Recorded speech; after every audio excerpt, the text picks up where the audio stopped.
47 hours. That was the window.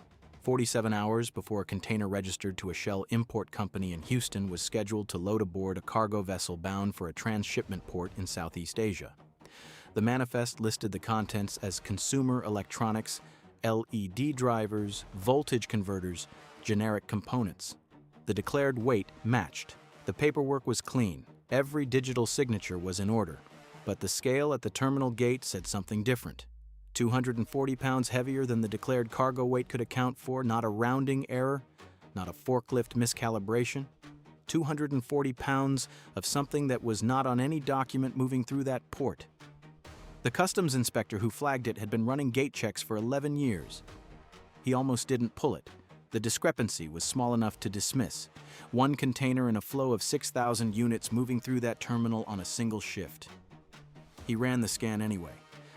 90 seconds, that was all it took. What came out of those 90 seconds was not a customs hold, it was the final trigger for 9 months of federal work, 2 agencies, 1 Treasury division, 14 falsified manifests, and a logistics network that had moved an estimated $112 million in diverted controlled goods without a single seizure. Until now. This is the story of Operation False Freight. 1 wrong weight, 1 inspector who ran 1 more scan, and 47 hours that dismantled a network years in the building. It did not begin at the port. It did not begin with a tip from a foreign partner service or a surveillance satellite or a wiretap already in place. What cracked open Operation False Freight started the way the best federal cases always start, with something so small that almost no one would have noticed it at all. 9 months before that container sat on a scale, a trade compliance analyst at the Department of Commerce's Bureau of Industry and Security was running a routine audit of export license applications flagged for secondary review. The work is granular. Most of it is administrative. You are reading shipping codes, reconciling part numbers, cross-referencing consignee registrations against known denied party lists. Most days, nothing happens.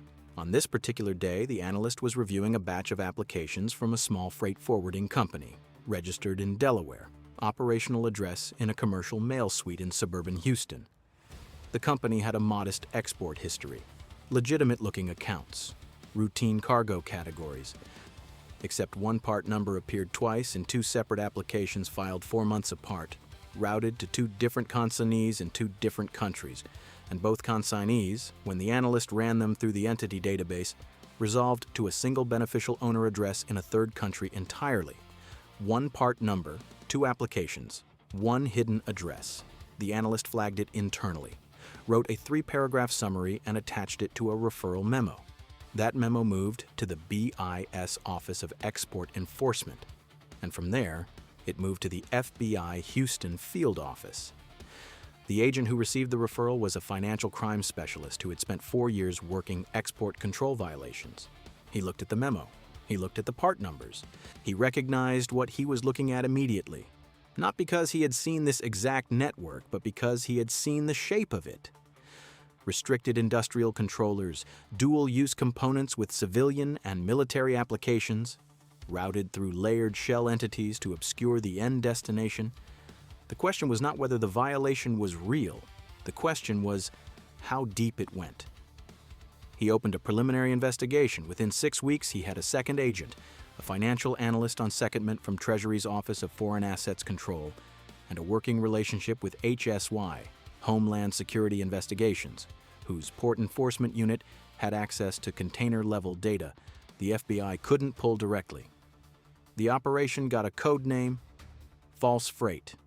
Think about that analyst's position for a second. 3 paragraphs, 1 suspicious address, and the decision of whether to flag it or move on to the next file. The entire case rested on that 1 call. The target of Operation False Freight was not a single person, it was a structure. At the center was a freight forwarding and logistics company. Call it the coordinator. On paper, a legitimate business, licensed freight broker, established accounts with several major shipping lines operating Gulf Coast routes. The coordinator had been in operation for 7 years. It had employees, insurance, a website, bank accounts, with a regional commercial bank, and a clean compliance history. What it also had, hidden 3 entities deep in a web of shell consignees registered across multiple jurisdictions, was a direct channel to a foreign buyer, a procurement network operating on behalf of state-linked commercial entities in a country subject to U.S. export control restrictions. Not a nation the U.S. was at war with. A nation whose state-connected industrial entities were on controlled trade watch lists precisely because export-controlled components routed to them had a documented history of turning up in military manufacturing supply chains. The components the coordinator was moving were not weapons, they were industrial controllers, programmable logic units used in manufacturing automation. Dual-use technology, legal to export with the right license, illegal to export to the identified end users without one, and the coordinator had no license. Instead, it had 14 falsified manifests describing the controlled goods as general electronics, consumer components, and replacement parts for agricultural equipment. The inside man was not hard to find once the financial trail opened up. Within the coordinator's operation was a licensed customs broker, a credentialed professional with port access and manifest filing authority. Call him the expediter. He had worked Gulf Coast ports for 19 years. He had the access codes, the terminal relationships, the system credentials to push a manifest through port clearance with minimal secondary review. He was the person who made the paperwork clean. The network paid the expediter $71,000 over 18 months, not in a lump sum.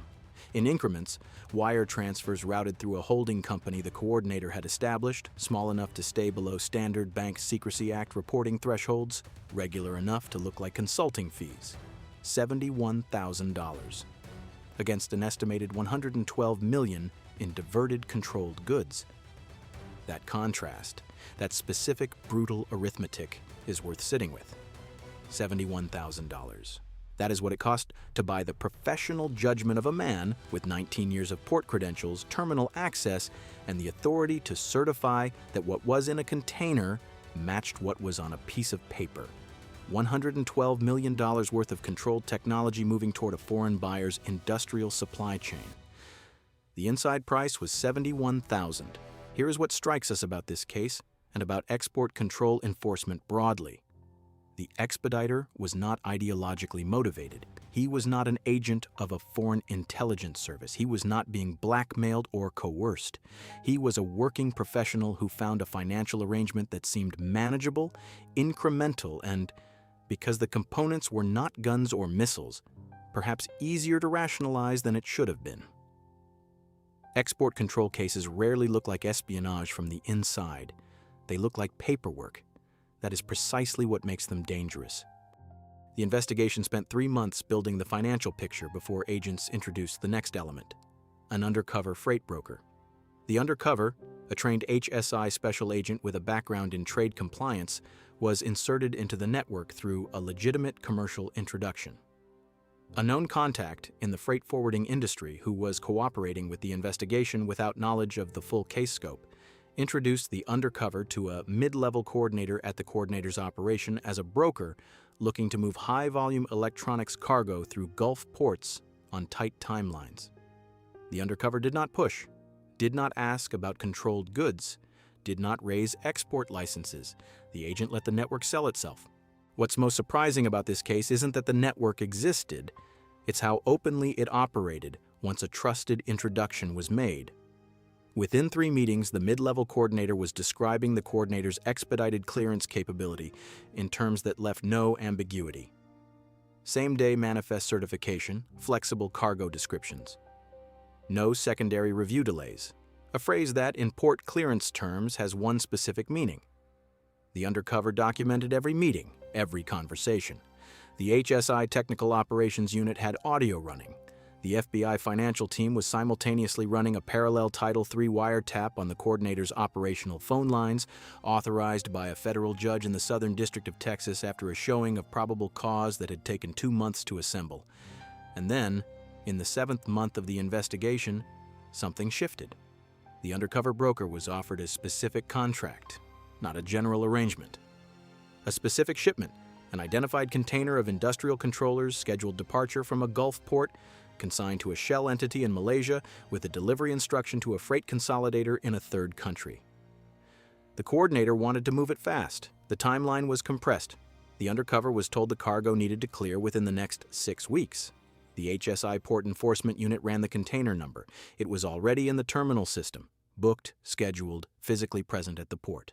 The operation was not hypothetical. It was live. The False Freight Task Force, now expanded to include OFAC investigators, a Treasury analyst specializing in trade-based money laundering, and a second HSI team from the New Orleans field office, convened an emergency operational assessment. The compressed timeline created a problem the investigation had not anticipated. The network was moving faster than the prosecution package was ready. The lead FBI agent had two options. Option 1, execute a premature arrest, pull the container, arrest who they could reach, and accept that the outer layers of the network would vanish before charges could be brought. Option 2, let the container move under controlled conditions while the prosecution team accelerated the warrant package, risking that something in the logistics chain would break the surveillance hold. The team chose a third path, one that required a specific technical capability the FBI doesn't publicize: container forensics. A joint technical team, FBI Evidence Response, HSI Special Operations, and a Customs and Border Protection Physical Examination Unit accessed the container during a scheduled maintenance window at the terminal, outside the view of the coordinator's port contacts, and conducted a covert physical examination. They documented the contents, photographed the part numbers, cross-referenced every unit against the Commerce Control List. Then they sealed the container exactly as they had found it. The result was a prosecution package that could prove, beyond the manifest, exactly what was in the box. The obstacle now was time. The prosecution team needed 48 hours to finalize the warrant applications for simultaneous arrests at multiple locations. The container was scheduled to load in 47, 1 hour. That was the margin. The lead prosecutor pulled the terminal's loading schedule and found a narrow window. A scheduled crane maintenance delay the following morning that would push the vessel's departure back by approximately 4 hours. It was not guaranteed. It was a scheduled maintenance event that could be shortened or canceled, but it was the gap they needed. The warrant applications went to a federal magistrate judge at 11:47 p.m. The judge reviewed the affidavits, 214 pages of financial records, wiretap transcripts, undercover recordings, and container forensic documentation. The warrants were signed at 2:19 a.m. The crane maintenance ran long. The vessel did not begin loading until 9:42 the following morning. The container never made it to the crane. Worth saying plainly, the 47-hour window almost didn't close in time because the prosecution package was built around arrest readiness rather than container readiness. The FBI and HSI knew the container was live for weeks before the warrant was ready. That is a resource and prioritization problem, not a legal one, and it is worth asking whether export control cases get the prosecutorial bandwidth they deserve given the scale of economic damage they represent. The scale, not the sophistication, is what made this case. $112 million in controlled technology did not move through a single dramatic act of espionage. It moved in increments, container by container, over 18 months of falsified paperwork through a port system processing thousands of units a day. That is the actual threat model. At 5:14 a.m. on a Tuesday, the operational command for false freight went active across 6 simultaneous target locations. The FBI's Houston field office SWAT element was primary on the coordinator's registered business address, a commercial office suite in a mid-rise building in the energy corridor, 2 tactical vehicles staged in the parking structure beginning at 4:45. The building's after-hours access log was being monitored in real time by an HSI analyst at the command post. At 5:12, the coordinator's primary operational figure, the individual the investigation had identified as the network's logistics architect, badged in through the building's rear entrance. He had come in early. He did not come in alone. 2 other individuals badged in behind him. The tactical element adjusted. At 5:14, the breach team moved. Dynamic entry through the main office door. 3 agents through the threshold in under 4 seconds. Verbal commands. Loud, overlapping, intentional. The 3 individuals inside the office were on the floor with hands visible within 11 seconds of entry. 11 seconds. The team had been told the office contained a server rack in the back storage room used for manifest processing. It did. The FBI digital forensics agent had the rack isolated and bagged for transport within 6 minutes of entry. Simultaneously, at the expediter's residence, a single-family home in a suburban community 40 minutes east of the port, an HSI arrest team made contact at the front door. The expediter answered in civilian clothes. He had not been warned. He showed no surprise. He looked at the badges and he looked at the warrant. He stepped back from the door and said, according to the arrest report, 3 words before being placed in handcuffs. "I know why." That detail, "I know why," does not appear in the indictment. It is in the arrest report. There is a line in that document that reads almost like fiction, and yet it is the most procedurally honest moment in the entire case. 19 years of port access, $71,000, and 3 words at a front door at 5:20 in the morning. At the same time, 5:14 a.m., 6 locations, coordinated entry, HSI port enforcement units were at the terminal itself, physically securing the flagged container. That container was pulled from the loading queue, moved to a federal examination bay, and placed under CBP seizure authority. It would not load that morning. It would not load at all. The vessel departed on schedule without the container. The count at 6:07 a.m., 23 individuals in custody across 6 arrest locations. No injuries, no resistance beyond the initial verbal non-compliance at one commercial address in Galveston. The tactical operation was over in 53 minutes. What came after the arrest was the work that doesn't make the footage, the long procedural architecture of a federal prosecution with 23 defendants, multiple jurisdictions, and a financial case built on 18 months of shipping records, wire transfers, and wiretap transcripts. The charges broke down across several categories. The coordinator's principals faced violations of the Export Administration regulations, conspiracy to defraud the United States, and money laundering, the last because the proceeds of the unlicensed exports had been cycled through the shell consignee structure to conceal their origin. The expediter faced charges under 18 U.S.C. 554, smuggling goods from the United States, and honest services fraud for the corruption of his licensed broker authority. A total of 14 falsified manifests were entered into evidence. 9 containers were ultimately seized across the 18-month period reconstructed by the investigation, representing goods that had already cleared the port and in some cases already reached the transshipment point. The asset seizure covered $19 million in bank accounts, real property, and equipment associated with the coordinator's operation. What the prosecution could not recover were the shipments that had already reached their destination. Of the 18 months of activity reconstructed by the investigation, the controlled goods in transit during the final 14 months were traceable and largely recoverable through diplomatic and commercial channels. The first 4 months, the period before the BIS Analyst's referral memo, had cleared the system entirely. Where those components are now and what they are being used to manufacture is not a question this case can answer.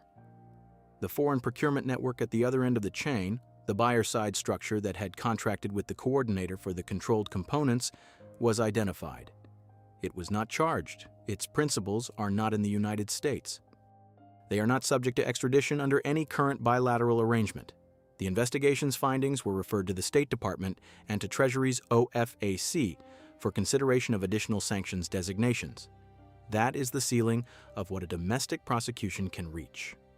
I spent time going through the forensic reconstruction of this case, and one detail kept pulling me back. The AIS history analysis, the tracking of vessel movements against the manifest filing timeline, showed that the coordinator's shell consignee structure had been routing containers through the same transshipment port for over 3 years before the BIS referral. 3 years. Multiple vessels, multiple shipping lines. The paperwork was different every time. The part number categories rotated. The declared weights were always within tolerance, except once. A question worth asking.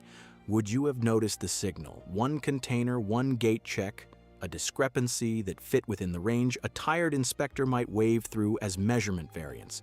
That is the width of the margin that cracked this network. And that is a genuinely uncomfortable thing to sit with because it means the question is not whether this kind of operation can exist. It means the question is, how many of them currently do? Comment yes if you think the export control system as it currently functions can catch these networks before they scale. or no if you think the detection model is fundamentally reactive. We read every response if you would have missed the signal too. Subscribe to Federal Casebook and tell us in the comments which thread you'd have pulled first: the weight discrepancy, the part number duplication, or the shell consignee chain. Here is what this case leaves on the ledger. 23 arrested, 14 manifests proven false. 9 containers seized, 19 million in assets frozen, 112 million in controlled goods diverted over 18 months, $71,000 paid to the man with the port credentials and the manifest authority, 1 analyst, 1 3-paragraph referral memo, 1 customs inspector, 1 90-second gate scan, 1 container that was 240 pounds heavier than it was supposed to be. The network is dismantled. The prosecution is proceeding. The foreign buyer is beyond reach.